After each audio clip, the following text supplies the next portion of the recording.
واذكروا إذ أنتم قليل مستضعفون في الأرض تخافون أن يتخطفكم الناس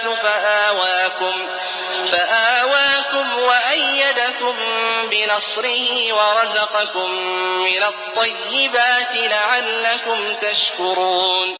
او تو سے یود که مومنون هغه وخت کله چې تو سے ډیر لجوي پمځکه کې کمزور کړل شوی وای چې تو سے بو ویریدلې لدینا چې خلق بمو په جلتی سره وتشتوي نو هغه الله تعالی تو سے تزوه دیر کړ او په خپل مدد سره تو سے مضبوط کړای او تو سے ته د پاکیزه شایونه نه رزق دیر کړ د دې د پورا چې تو سے شکر وبوسای. يا أيها الذين آمنوا لا تخونوا الله والرسول وتخونوا أماناتكم وأنتم تعلمون. د ایمان خوندون تو سے د الله تعالی سره او د رسول سره خیانت مکوئ او په خپل امانتونه کې هم خیانت مکوئ په دې حال کې چې تو سے پیږئ.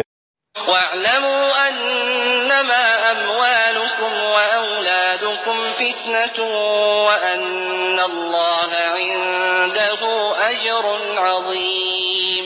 او تو سے پوښی چې بشکه خبره هم دادو چې تو سے مولینا او د تو سے اولادینا ازمایش دي او بشک الله تعالی چې د هغه سره ډیر لوی اجر ده. يا أيها الذين آمنوا إن تتقوا الله يجعل لكم فرقانا ويكفر عنكم سيئاتكم ويغفر لكم والله ذو الفضل العظيم. اے د ایمان خوندون کچره تو سے د الله تعالی نه ویریږي هغه به د تو سے د پورا فرقان د حق او باطل په منځ کې پر کوین کې مقرر کی او لا تو سے نه بو د تو سے گناهی نه ختم کی او تو سے تبو بخښنه وکي او الله تعالی د ډېر لوی فضل ولدای. وإذ يمكر بك الذين كفروا ليثبتوك أو يقتلوك أو يخرجوك ويمكرون ويمكر الله والله خير الماكرين. او کله چې له تو سره اے محمد صلی الله علیه وسلم کافرون مکر فریب کوو د دې د پورا چې تو بندي کی یا تو قتل کی یا تو وبوسی او هغه چلنه کول او الله تعالی هم پټ تدبیر کولو او الله تعالی تر ټوله بهتر تدبیر کوین کیدا.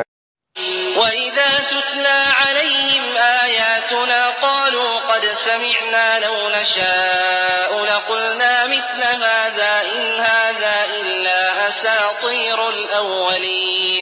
او کله چې به هغه ته زموږ آیاتونه لوستل کېدل نو ویل به چې هاو موږ واورېدل که موږ وغواړو نو داسې خبرې موږ هم جوړولی شو دا خو هم هغه پخوانۍ کیسې دي چې د مخکې نه خلک ویایي.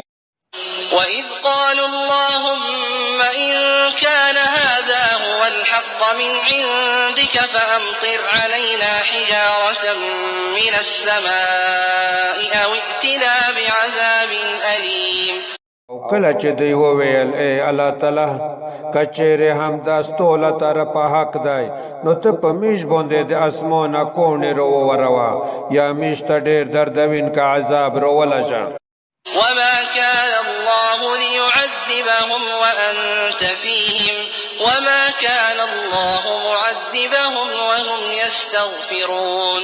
او الله تعالی داسې نه ده چې دوی ته عذاب ورکي په دې حال کې چې ته په دوی کې یې او الله تعالی دوی ته عذاب ورکوونکی نه دی په داسې حال کې چې دوی بخښنه غواړي.